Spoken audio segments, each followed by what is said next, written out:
जय जय राम श्री राम जय राम जय जय राम। वक्रतुंड महाकाय कोटि सूर्य समप्रभ निर्विघ्नं कुरु मे देव सर्वकार्येषु सर्वदा। नारायणं नमस्कृत्य नरं चैव नरोत्तमं वन्दे सरस्वतीं व्यासं ततो जयमुदीरयेत् ततो जयमुदीरयेत्। श्री नर नारायण भगवान को प्रणाम करके आज पुरुषोत्तम मास के द्वितीय दिवस की कथा कहता हूँ। आइए हनुमान जी महाराज का ध्यान करेंगे। जय जय जय हनुमान गोसाई कृपा करहु गुरुदेव की नाई। जय जय जय हनुमान गोसाई कृपा करहु गुरुदेव की नाई। सिया राम मय सब जग जानी करहु प्रणाम जोरी जुग पानी। सीताराम चरण रति मोरे अनुदिन बढ़ाऊं अनुग्रह तोरे। श्री सीताराम जी की चरण भक्ति प्राप्त हो, ऐसा मैं हनुमान जी महाराज से आशीर्वाद मांगता हूँ। हनुमान जी गुरुदेव को प्रणाम हो। और सिया राममय सब जग जानी, संपूर्ण जगत को सिया राम में जान करके जो भी किसी भी माध्यम से दर्शक देख रहे हैं उन सभी को करहूँ प्रणाम जोरी जुग पानी। दोनों हाथों को जोड़ करके प्रणाम करता हूँ। अधिक से अधिक इस वीडियो को शेयर करें, सब्सक्राइब करें। आज पुरुषोत्तम मास के द्वितीय दिवस की कथा।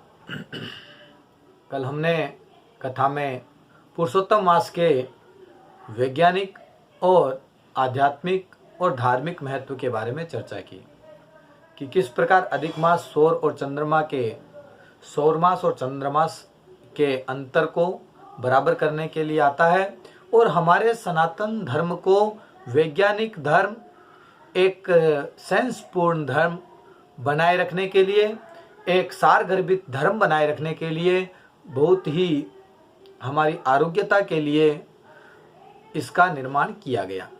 विष्णु भगवान ने यह पुरुषोत्तम मास बनाने की आज्ञा दी तो उन्हीं के नाम से इसे पुरुषोत्तम मास कहा जाने लगा। फिर इसकी कथा में मैंने आपको बताया कि सुखदेव जी महाराज का आगमन हुआ।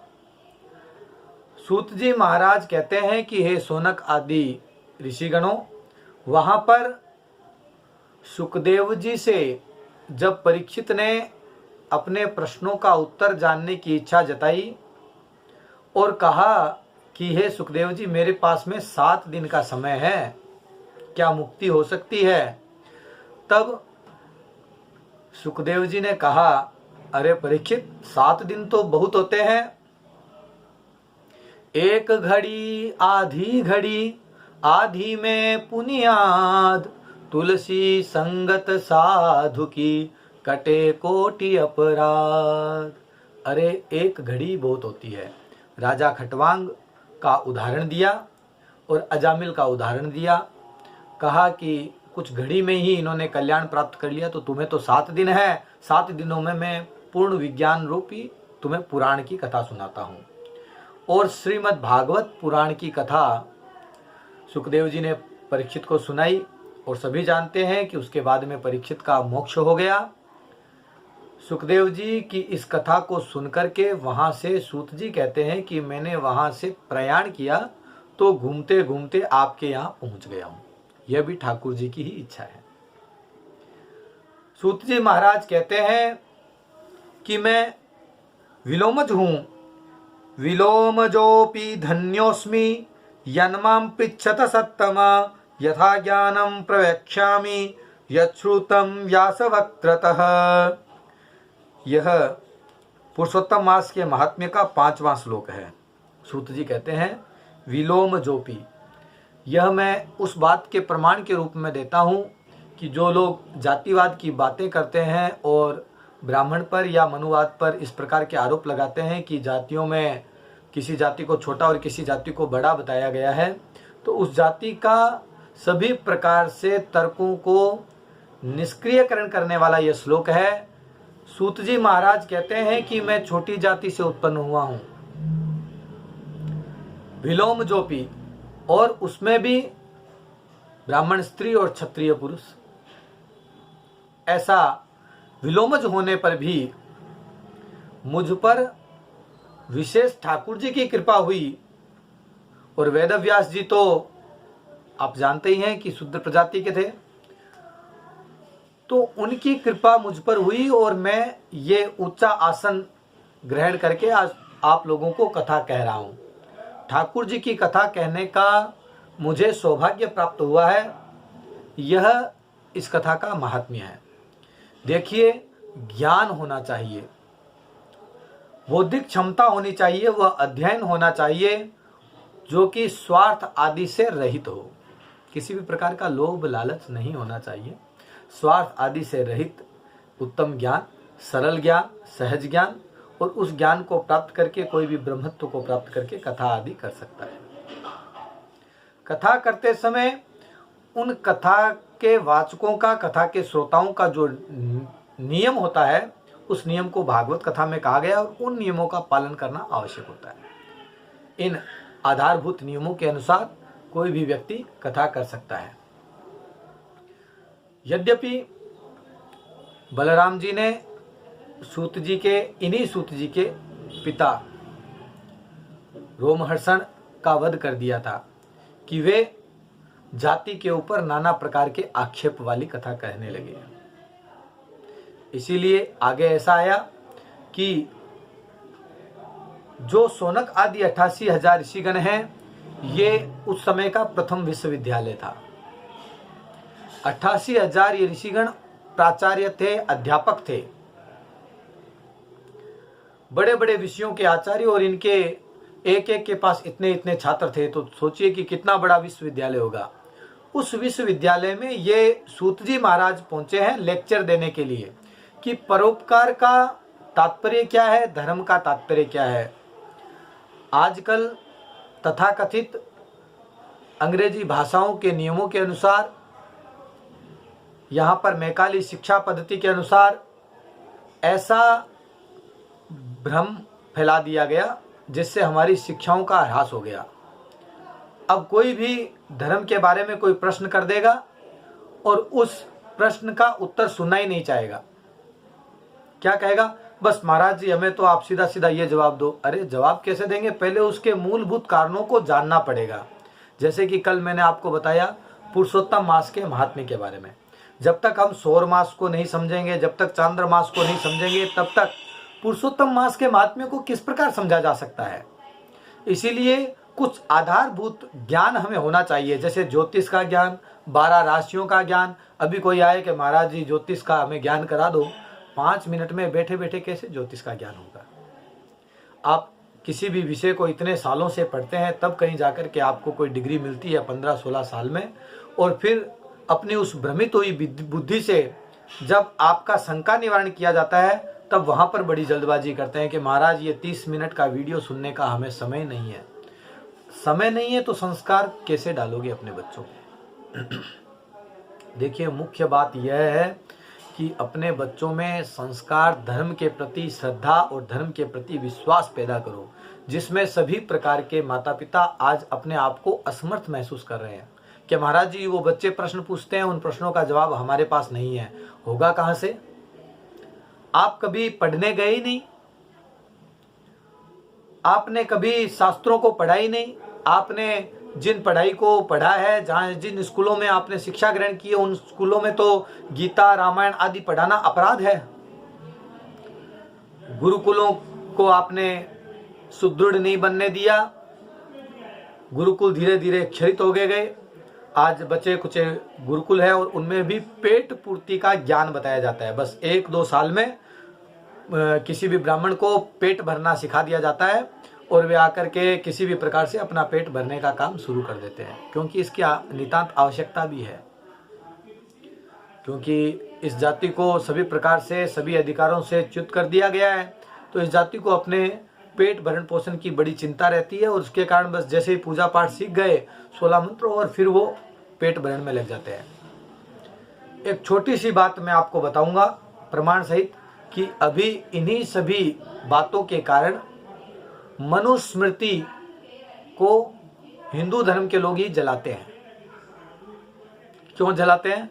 कि हमें छोटी जाति बताया गया है, इस मनुस्मृति ने ऐसा काम किया है, इसलिए हम इसको जलाते हैं। देखिए, मनुस्मृति के जो संस्कृत के श्लोक हैं उनका जो अर्थ है, उसका अर्थ का अनर्थ करके अंग्रेजी भाषा में उसका अर्थ किया गया, और फिर उस अंग्रेजी भाषा के अर्थ को हिंदी में बदला गया, और उन हिंदी के भाषा में संस्कृत से अंग्रेजी, अंग्रेजी से हिंदी भाषा में जब अनुवाद हुआ तो पुस्तकों के अर्थ के अनर्थ हो गए, और अर्थ का अनर्थ होने से मैंने खुद ने ऐसी अंग्रेजी भाषा में अनुवादित मनुस्मृति देखी, और मैं स्वयं बोलता हूं कि वह मनुस्मृति जला देने योग्य है, क्योंकि वह भारत में द्वेष फैलाने के अतिरिक्त और कोई नहीं है, वह सच्ची मनुस्मृति नहीं है। इसीलिए संस्कृत भाषा का भी बेसिक ज्ञान आपको होना चाहिए। अधिक मास को जानने के लिए ज्योतिष का बेसिक ज्ञान आपके पास होना चाहिए, आधार मूल ज्ञान। और सबसे बड़ी बात है कि संसार में आप आए हो तो कर्तव्यों का आपको आधारभूत ज्ञान अवश्य होना चाहिए कि आपके कर्तव्य क्या हैं, धर्म क्या है। अधिक मास में इस समय को, इस जानकारी को ग्रहण करने में लगाइए। मनुस्मृति, मनु जिनके नाम से हम मनुष्य कहलाए, उन मनु के नाम से ही हम मनुष्य कहलाए हैं। तो मनुस्मृति किस प्रकार मिथ्या या भ्रम पैदा करने वाली हो सकती है, उसके किसी भी श्लोकों में कोई दोष नहीं है, परंतु अंग्रेजी में जो अनुवाद किए गए हैं उनमें बड़े बड़े दोष हैं। इसीलिए मैं कहता हूं कि जिस समय महात्मा गांधी ने एक नारा दिया था, अंग्रेजों भारत छोड़ो, आज एक नारा देना चाहिए, अंग्रेजी भारत छोड़ो। इस अंग्रेजी भाषा को यहाँ से निकाल फेंकना चाहिए। संस्कृत भाषा के बिना भारत में संस्कृति का ठहराव नहीं आएगा। संस्कृति, संस्कार संस्कृत भाषा के बिना स्थापित नहीं होंगे। संस्कृत भाषा जिसने जान ली, जिसने समझ ली, वो सभी प्रकार के तनाव से मुक्त होकर के और अपने कल्याण का परम मार्ग सोच पाएगा और उस मार्ग पे चल पाएगा। एक चौपाई है जिसका मैं अर्थ बताता हूं।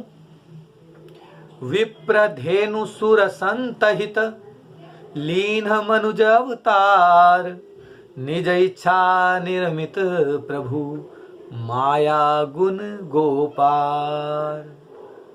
देखिए, जिस प्रकार गौ माता के रूप में किसी ने भी अवतार लिया हो, कोई भी जीव गौ माता बनकर के आया हो, तो हम मानते हैं कि उसके शरीर में 33 कोटि देवताओं का निवास है और वह सदैव पूजनीय है। इसी प्रकार ब्राह्मण के रूप में जो आया है वह भी सदैव पूजनीय है। यह बात हमें प्रमाणित रूप से मान लेनी चाहिए। और इन सभी जातियों से ऊपर उठ करके ठाकुर जी स्वयं कहते हैं कि मनुज के रूप में तो मैंने स्वयं ने अवतार लिया है। लीन मनुज अवतार, ये मनुष्य अवतार है। हम मनुष्य बनकर के पैदा हुए हैं, ये ठाकुर जी का मनुष्य अवतार है। लेकिन मनुष्य अवतार यह कब होगा? जब हम अच्छा काम करेंगे। देखिए, श्री कृष्ण भगवान ने भी धेनुकासुर का संहार किया। ये धेनुकासुर गौ के रूप में आया, अर्थात गौ के रूप में भी असुर आए, तो श्री कृष्ण भगवान ने उनका संहार भी किया। और गौ के रूप में गायों का पालन भी श्री कृष्ण भगवान ने किया। तो इसी प्रकार इसी मनुज रूप में नाना प्रकार के असुर भी रूप धारण करके मनुष्य का आ जाते हैं। परंतु ठाकुर जी कहते हैं कि मैं कौन हूं? विप्र धेनु सुर संत हित। जिन जिन मनुष्यों ने इस संसार में ब्राह्मणों की सेवा, गौ माता की सेवा, संतों की सेवा और देवताओं की सेवा स्वीकार कर ली, वे सभी भगवान के अवतार स्वरूप हैं। लीन मनुज अवतार। इसीलिए गौ माता की सेवा करना, विप्रों की सेवा करना, संतों की सेवा करना और देवताओं की पूजा करना हमारा परम धर्म है। इस बारे में विशेष जानकारी के लिए हमारे क्या कर्तव्य हैं, हमें कितना धर्म मानना चाहिए, कितने नियम मानने चाहिए, इसके लिए श्रीमद् भागवत पुराण में जनक जी और 9 अवधूतों की कथा आती है। 9 अवधूत अर्थात जैन धर्म के उपासक और कोई नहीं थे, ये सनातन धर्म का ही हिस्सा रहे हैं। भगवान बुद्ध हमारे 10 अवतारों में है। किसी साजिश के तहत कृष्ण और बलराम को 2 अवतार बता करके 10 अवतारों में भगवान बुद्ध का नाम ही हटा दिया गया। इन बातों को समझने की आवश्यकता है, क्योंकि हमें हमारे धर्म का आधारभूत ज्ञान ही नहीं है। इसीलिए हमारी संतान कहीं पर भी धर्म की बातों में हमारे धर्म का वैज्ञानिक पक्ष भी नहीं रख पाती है। इन सभी बातों के लिए आज ये आवश्यक हो गया है कि आप मुझे 30 मिनट का समय दें और इस वीडियो को सुनें और अपने बच्चों में संस्कार के लिए आप जितना कर सकें, जितना कर्तव्य आपका हो उतना आप पूरा कर सकें। क्या कर्तव्य है कि इनको आप सत्संग में लेकर के जाए, संतों के पास लेकर के जाए, अच्छे ब्राह्मणों के पास लेकर के जाए, जहां कथाएं हो वहां लेकर के जाए, नहीं तो यूट्यूब के माध्यम से उन्हें कथाएं सुनाएं, ताकि उन बालकों की बुद्धि का विस्तार हो। जो उनको ये इसको प्रोपेगेंडा कहते हैं, प्रोपेगेंडा के तहत उनको जो दिखाया जा रहा है उससे वे दिग्भ्रमित न हो। आगे भक्ति ही प्यार है और पूजा पाठ क्या है, श्रद्धा का विषय क्या है, इनके ऊपर भी मैं आपसे इस कथा में चर्चा करूंगा।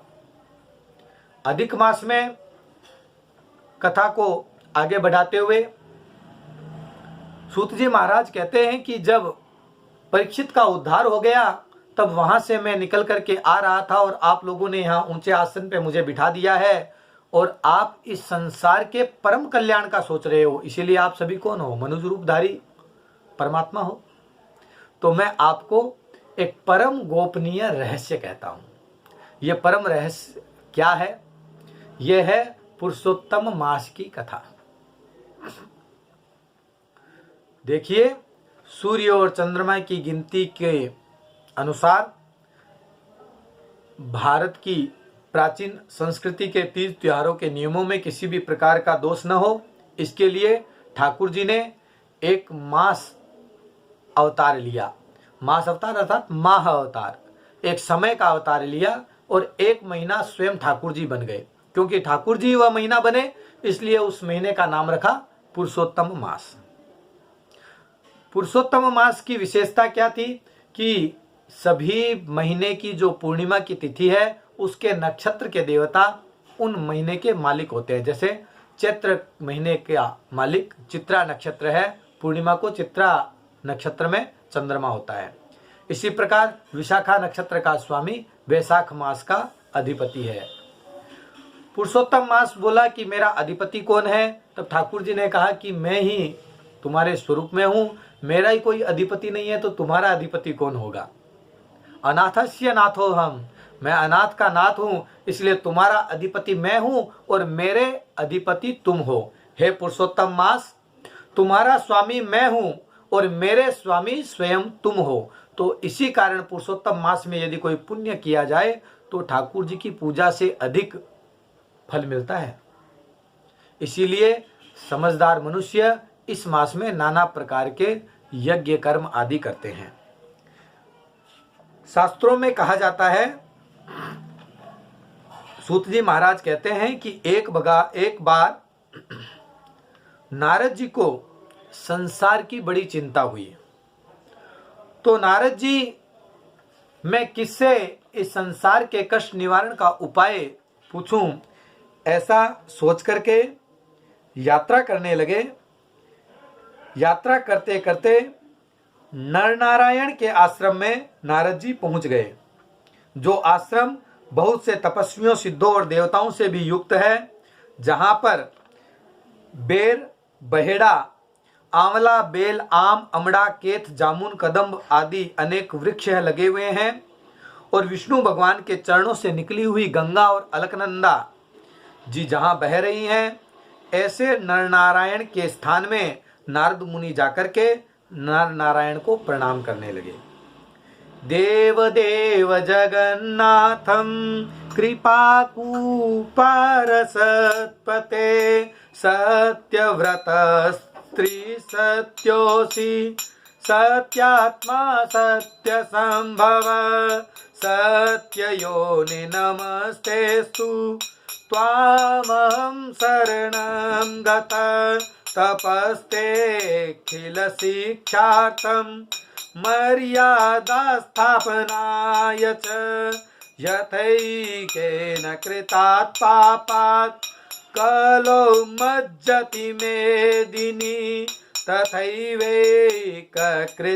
पुण्या तरत्तायं न संशय तरत्तायं न संशय तरत्तोयं न संशय।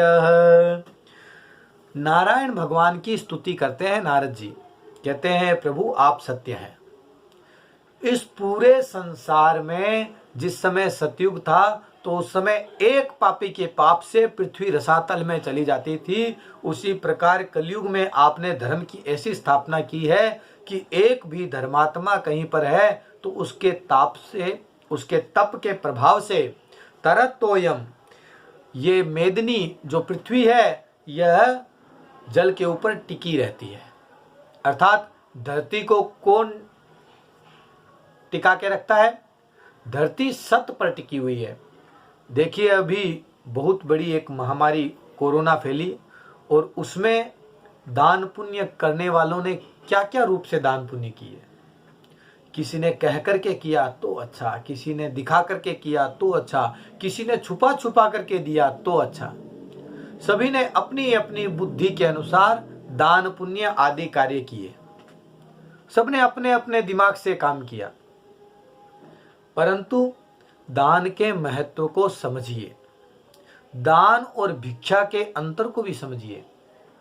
किसी को कुछ देना दान है, लेकिन उसमें देनापना नहीं रखना, यह तो दान है, परंतु देनापना रखना कि मैं इसको दे रहा हूं यह भिक्षा है। अपने से उत्तम को जो दिया जाए वह दान है और अपने से निम्नतर को जो दिया जाए वह भिक्षा है। या कहा जाए कि किसी सम्माननीय पुरुष को, किसी महान पुरुष को किसी भी अच्छे कार्य के लिए जो सहयोग दिया जाता है वह दान कहलाता है। और दया के वशीभूत होकर के किन्हीं दुखी पुरुषों को जो सहायता दी जाती है वह भिक्षा कहलाती है। दान और भिक्षा में अंतर है। भिक्षा में कर्तृत्व नहीं है। भिक्षा आपने दी, उसने याचक बनकर के ली, अब उसके पाप पुण्य को वो जाने। परंतु दान में कर्तापन है। इसीलिए दान के लिए सावधानी है। दानम सुपात्रम च दे। कुछ लोग अभी यहाँ क्यों दान दें, यहाँ तो बहुत देने वाले हैं, चलिए अपने वहाँ गरीबों को दान देते हैं, भिखारियों को दान देते हैं, अनाथों को दान देते हैं, वृद्धाश्रम में दान करके आते हैं। तो ये इस प्रकार की जो भ्रांति हो रही है। फिल्मों में दिखाते हैं कि शंकर भगवान पे दूध नहीं चढ़ाना चाहिए, वो भिखारियों को पिला देना चाहिए, भूखे नंगों को दे देना चाहिए, भगवान की पूजा न करके वह धन उसमें लगा दो। तो ये सब दिग्भ्रमित करने वाली कुचालें हैं।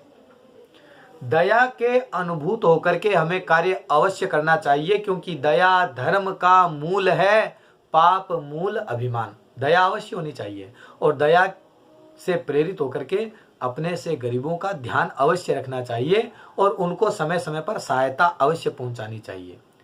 परंतु इसका तात्पर्य यह तथा कदापि नहीं है कि आप अपने कर्तव्यों को भूल जाएं।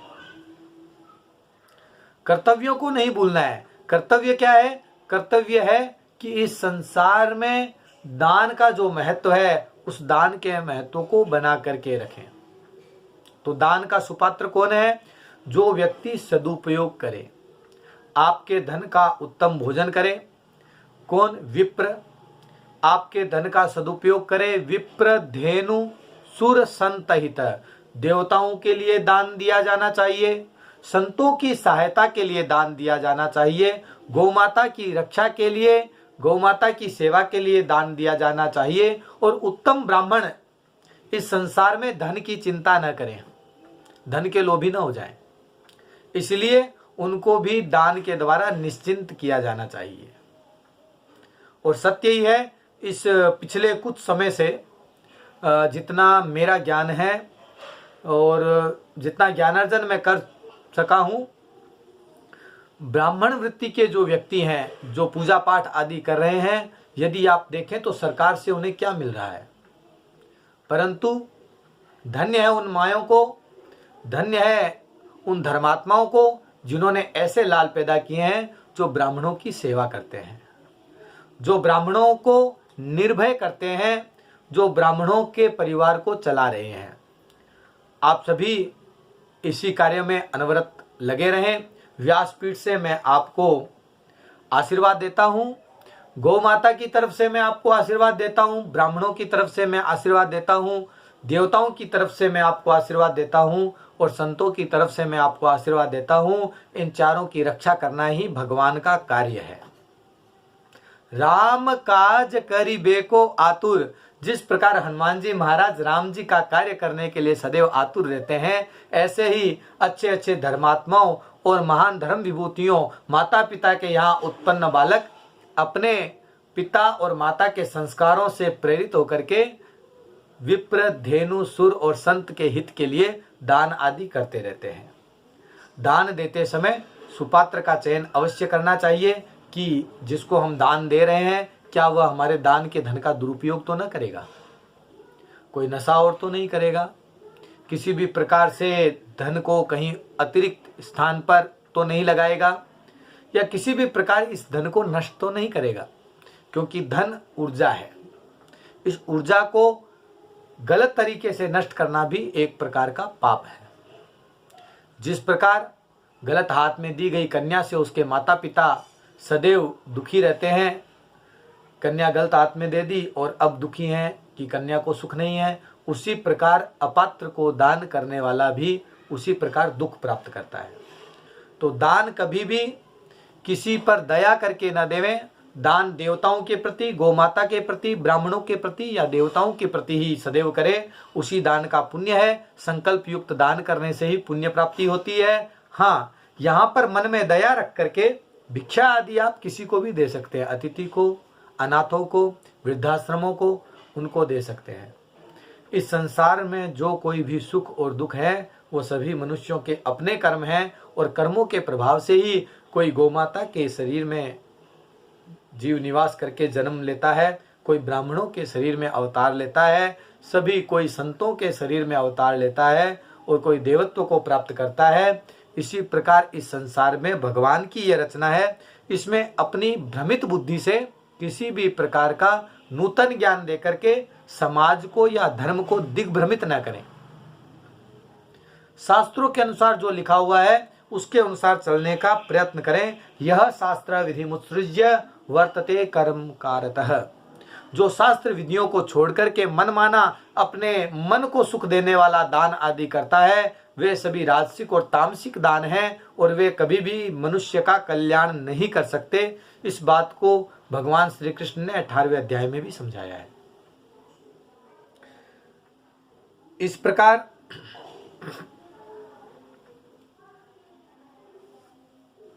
नारद जी कहते हैं कि हे प्रभु, हे नारायण, आपने कलयुग को एक महत्ता दी है। देखिए, कलयुग की एक खासियत क्या है कि यदि एक भी सच्चा आदमी है, एक भी व्यक्ति सत्य पर चल रहा है, तो उसके प्रभाव से शेष सभी व्यक्तियों की रक्षा हो जाती है। लिप्यते पुण्य पापाभ्याम मिति ते तपसी स्थिति। परंतु सतयुग में क्या था कि एक के पाप से सबका नाश हो जाता था। पहले सतयुग आदि में जैसे एक पाप करता था तो सभी पापी हो जाते थे, ऐसी स्थिति हटाकर कलयुग में केवल कर्ता ही पापों से लिप्त होता है।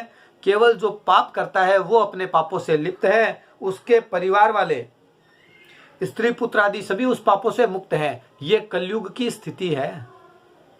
इसीलिए अपने परिवार के लिए, स्त्री बच्चों के लिए कभी भी पाप में लिप्त न हो, क्योंकि कलयुग में आपके किए गए कर्मों के पापों को केवल कर्ता को ही भोगना पड़ेगा। यह नारायण के तप की स्थिति है। इसीलिए हे प्रभु, कलयुग में मनुष्य इस बात को कैसे समझेगा कि मैं पाप न करूं और पुण्य करूं, मुझे धर्म कैसा करना चाहिए, दान कैसा करना चाहिए। इसके लिए एक सारभूत कोई कथा है तो वह कहें तो नारायण कहते हैं कि गोपांगनावदन पंकज षट्पदस्य रासेश्वरस्य रसिका भरणस्य पुंस वृंदावने विहरतो व्रज भर्तुरादेः पुण्यां कथां भगवत शृणु नारदत्वम्। गोपों की स्त्रियों के मुख कमल के भ्रमर, रास के ईश्वर, रसिकों के आमरण वृंदावन विहारी, व्रज के पति आदि पुरुष भगवान की पुण्य कथा हे नारद मैं तुमसे कहता हूं, यह कथा सुनो। पुरुषोत्तम मास महात्म्य की कथा सुनने का फल क्या है? महात्म्य यह है कि दरिद्रता और वैधव्यता का नाश करता है, यश का दाता है, सत्पुत्र और मोक्ष को देने वाली यह कथा है, इसको अवश्य सुनना चाहिए। नारद जी कहते हैं कि पुरुषोत्तम नामक देवता कौन है, उनका महात्म्य क्या है। मैंने महीनों के सब नाम सुने हैं, चैत्र वैशाख आदि, परंतु उसमें पुरुषोत्तम मास का जो महीना है यह मैंने कभी नहीं सुना। तो नारायण कहते हैं कि पुरुषोत्तम, यह मास का नाम जो पड़ा है वह भी कारण से युक्त है। पुरुषोत्तम मास के स्वामी दया सागर पुरुषोत्तम भगवान हैं। यह मास साक्षात भगवान पुरुषोत्तम का स्वरूप है। नारद जी कहते हैं कि प्रभु, यह इस मास को पुरुषोत्तम नाम कैसे मिला, यह कथा आप मुझे बताइए और इसका स्वरूप विधान भी मुझे कहिए, और इसकी कथा सुनने से क्या क्या फल मिलता है वह भी मुझे बताइए। मास में क्या जप करना चाहिए, क्या उपवास करना चाहिए और क्या क्या दान करना चाहिए, वह सभी मुझे कहो।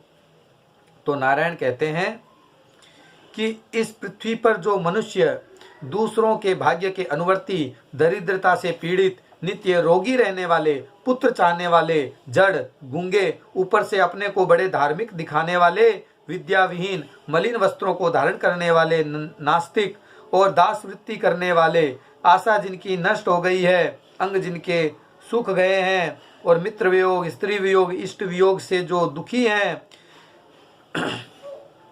जिनके पुत्र उत्पन्न नहीं हो रहे हैं, जिनको किसी भी प्रकार का लाभ नहीं मिलता है, वैधव्य, वंध्यादोष, अंगहीनता, दुष्ट व्याधियां, रक्तपित्त, मिर्गी, राजयक्षमा अर्थात टीबी, रक्तपित्त मतलब कैंसर, इन सब दोषों से जो दुखी हैं, उन सभी पर कृपा करके इस पुरुषोत्तम मास का निर्माण भगवान ने किया है।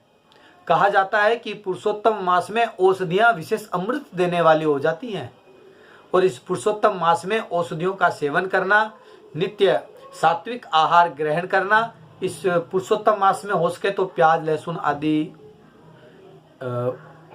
तामसिक भोजन का निषेध करें और शुद्ध भोजन ग्रहण करें, और सभी प्रकार से पुरुषोत्तम मास के परम सात्विक नियमों का पालन करें, तो आपके सभी कष्ट कट सकते हैं। नारद जी कहते हैं कि हे प्रभु, मेरे मन को प्रसन्न करने वाले विषय को विस्तार से कहिए, क्योंकि आप सर्वज्ञ हैं और समस्त तत्वों को धारण करने वाले हैं। सूत जी कहते हैं कि इस प्रकार नारद के परोपकारी मधुर वचनों को सुनकर के देव नारायण भगवान चंद्रमा की तरह शांत महामुनि नारद से नए मेघ के समान गंभीर वचन बोलने लगे। इति विधि तनयोदितं रसालं जनहित हेतुं निशम्य देव देव अभिनवघ नरावरं यवाचा अवददभिपूज्य मुनिं सुधांशु शांतम। श्री पुरुषोत्तम मास महात्म्य का द्वितीय अध्याय यहाँ पूर्ण होता है। आगे की कथा अवश्य सुनेंगे। 1 मिनट का कीर्तन। श्रीमन्नारायण नारायण नारायण, श्रीमन्नारायण नारायण नारायण श्रीमन्नारायण नारायण नारायण श्रीमन्नारायण